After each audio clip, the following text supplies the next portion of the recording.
नमस्कार दोस्तों, मैं हूं विक्रम सिंह और आप देख रहे हैं माई मोटर गाड़ी का यूट्यूब चैनल। आज की वीडियो में बात करूंगा कि टाटा हैरियर फेल क्यों हो गई अपने कॉम्पिटिटर एमजी हेक्टर के सामने, जबकि एमजी हेक्टर एक बाहर की कंपनी है और टाटा एक इंडियन कंपनी है जो मेड इन इंडिया का प्रमोट करने में लगी हुई है। टाटा हैरियर की प्रोडक्शन से लेकर सेल्स को दो हिस्सों में डिवाइड करते हैं। सबसे पहला हिस्सा प्रोडक्ट। अब जो टाटा हैरियर है वो लैंड रोवर के आर्किटेक्चर के ऊपर बना हुआ है। आज के टाइम पे टाटा हैरियर से बेटर प्रोडक्ट आपको सेफ्टी के मामले में, जो बिल्ड क्वालिटी है, जो स्ट्रक्चर है, उसका जो डिजाइन है, उसके मामले में किसी भी गाड़ी से कंपेयर कर लीजिए, इससे बेटर आपको नहीं मिलने वाला। किसी भी गाड़ी से कंपेयर कर लीजिए, आपको डिजाइन लैंग्वेज टाटा हैरियर की ही सबसे ज्यादा पसंद आने वाली है। जो इस गाड़ी की रोड प्रेजेंस है आपको मुड़ने पे मजबूर कर देगी, लेकिन फिर भी ये गाड़ी फेल हो गई। गाड़ी के अंदर 14 ESP मोड है। ESP क्या करता है? इलेक्ट्रॉनिक स्टेबिलिटी प्रोग्राम, यानी जब आप गाड़ी चला रहे हो तो आपको स्टेबल या फिर कंट्रोल में रहने के लिए मदद करता है। बहुत ही कम गाड़ियों के अंदर 14 ESP मोड आते हैं। जी हाँ, 14 ESP मोड आते हैं टाटा हैरियर के अंदर, लेकिन फिर भी ये फेल हो गई। सबसे पहला रीजन है टाटा की इमेज। टाटा इंडिका जब लॉन्च हुई थी तो उसके बाद टाटा की जो इमेज है वो एकदम डाउन चली गई। जो आफ्टर सेल सर्विस थी बहुत खराब थी, इसकी वजह से जो टाटा की इमेज है वो बहुत ही डाउन चली गई थी। उसके बाद आई टाटा नैनो का जब प्रोडक्शन स्टार्ट हुआ था, जो पहला बैच निकला था टाटा नैनो का, उसमें बहुत सारी प्रॉब्लम्स थी। उसके इलेक्ट्रिकल्स फेल हो रहे थे, उसमें आग लगना स्टार्ट हुआ था और वहाँ से जो मॉडिफिकेशन करा रहे थे हम स्टीरियो का, उसकी वजह से भी टाटा नैनो में आग लगना स्टार्ट हो गई थी। और ना ही जो आने वाले लॉट थे उनके अंदर थोड़ा सुधार किया। टाटा नैनो जब लॉन्च हुई थी, जो इनके इंजन थे वो ऑटो की तरह आवाज़ करते थे, जिसकी वजह से कोई भी जो बोलता है वो बोलता है कि टाटा आज के टाइम पे ट्रक ही बना सकती है बेस्ट। तो कंपनी ने उसको ओवरकम करने के लिए बोल्ट का डिज़ाइन किया, जेस्ट का डिज़ाइन किया, टियागो, टिगोर, नेक्सॉन, एल्ट्रोस। तो धीरे धीरे कंपनी ने अपने आप को इम्प्रूव करना स्टार्ट किया। बट अभी बहुत सारी कमियाँ थी कंपनी के अंदर। जब टाटा हैरियर का लॉन्च हुआ तब कंज्यूमर आज के टाइम में मांगता है ऑटोमेटिक। टाटा हैरियर के अंदर ऑटोमेटिक बिल्कुल नहीं था। उन्होंने प्रॉमिस किया था कि आने वाले टाइम पे होगा। पैनोरामिक सनरूफ गाड़ी के अंदर वो नहीं था। आज के टाइम पे वेन्यू के अंदर भी सनरूफ आता है। जीप कंपस भी पैनोरामिक सनरूफ ऑफर करता है, लेकिन टाटा हैरियर ने अपने लॉन्च के टाइम पे बिल्कुल भी ऑफर नहीं किया। बोला कि आने वाले टाइम पे आएगा।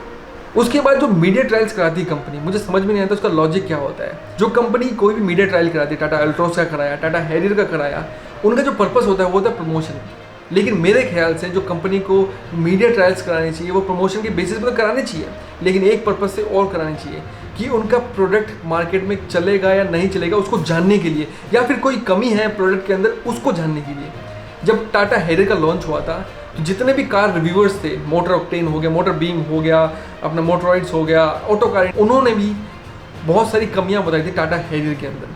जैसे उनका चार्जिंग सॉकेट है वो काफ़ी डीप था, जिसको ढूंढना थोड़ा मुश्किल था। कहने को तो बहुत छोटी सी बात है, लेकिन बहुत सारे लोग ऐसे भी हैं जो इस पॉइंट के थ्रू भी गाड़ी को रिजेक्ट कर सकते हैं। जो ORVMs है बहुत बड़े थे, जो ब्लाइंड स्पॉट बनाता है। गाड़ी की पावर बहुत कम थी, गाड़ी के अंदर नॉइज़ थोड़ी ज़्यादा थी।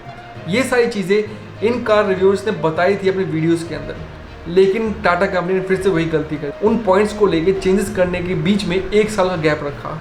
इसी बीच में एमजी हेक्टर बाजी मार गया। उन्होंने सारे फीचर्स गाड़ी के अंदर दे दिए, इसलिए टाटा हैरियर वहीं पर पिट गई और एमजी हेक्टर आगे चली गई। प्लस उन्होंने इस गाड़ी को नाम दिया इंटरनेट कार, यानी कि आप वॉइस कमांड से ही अपनी गाड़ी को कंट्रोल कर सकते हैं। इतना बड़ा टच स्क्रीन दे दिया कि टाटा हैरियर उसके सामने फेल हो गया। हालांकि जो हम इंडियंस हैं वो वॉइस कमांड का बहुत कम उपयोग करते हैं, पर फिर भी फीचर्स के मामले में एमजी हेक्टर हमें ज़्यादा पसंद आई, चाहे उसकी बिल्ड क्वालिटी कैसे भी हो। क्योंकि बायर जब गाड़ी के ऊपर पैसा इन्वेस्ट करने की सोचेगा तो वो सबसे पहले सर्च क्या करता है? यूट्यूब पे सर्च करता है गाड़ी के बारे में। अब लोगों ने टाटा हैरियर के बारे में सर्च करना स्टार्ट किया होगा तो उनको सुनाई दिया होगा कि गाड़ी के अंदर पावर कम है, नॉइज़ थोड़ी ज़्यादा है, जो ORVM थोड़े बड़े हैं, थोड़े बहुत और छोटे मोटे चीज़ें, तो उनका जो मन हो गया 30% वहीं पर कम हो गया।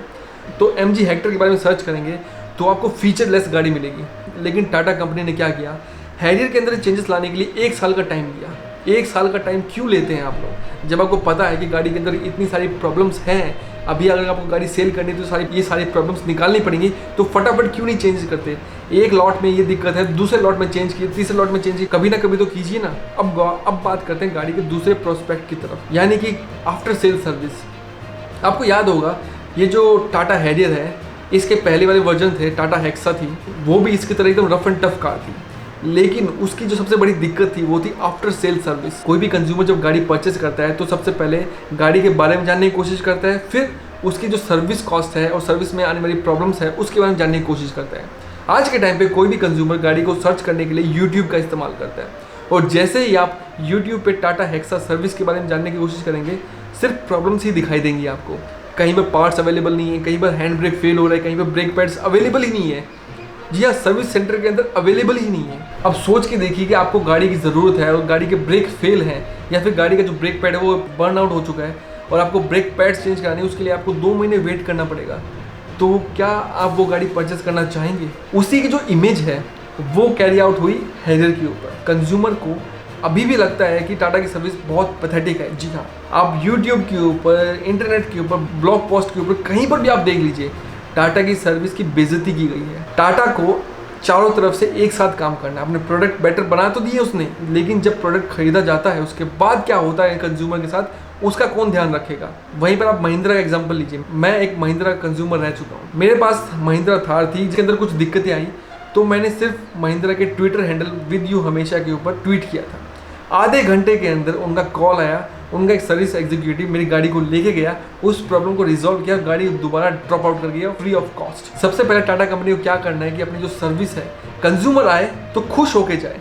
कंज्यूमर को पैसा पे करने में दिक्कत नहीं है, लेकिन सर्विस के टाइम पे कंज्यूमर पे करता है फिर भी उसको सेटिस्फैक्टरी रिजल्ट नहीं मिलता है, तब वो दिक्कत है। सर्विस सेंटर वाले चार्ज करते हैं एक्स्ट्रा, लेकिन फिर भी अगर सर्विस सेंटर वाले सेटिस्फैक्टरी रिजल्ट नहीं दे पाते हैं तो ये टाटा कंपनी का फेलियर है।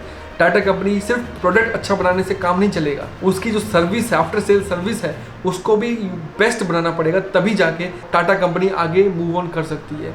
आज के टाइम पे कोई भी कंज्यूमर टाटा की गाड़ी इसलिए परचेस नहीं करेगा क्योंकि आफ्टर सेल सर्विस बहुत ही पैथेटिक है। कुछ सर्विस सेंटर में एवरेज है, लेकिन मैक्सिमम जो सर्विस सेंटर के रिव्यूज़ आते हैं इंटरनेट के ऊपर वो पैथेटिक है। अगर यूट्यूब के ऊपर किसी भी सर्विस सेंटर के बारे में कोई भी कंप्लेन आती है तो उसके ऊपर एक्शन क्यों नहीं लिया जाता? ये बहुत ही बड़ा कंसर्न है। कस्टमर को दिक्कत है, पैसा करने के बाद भी मुझे सर्विस अच्छी नहीं मिल रही है, सेटिस्फैक्टरी नहीं मिल रही है।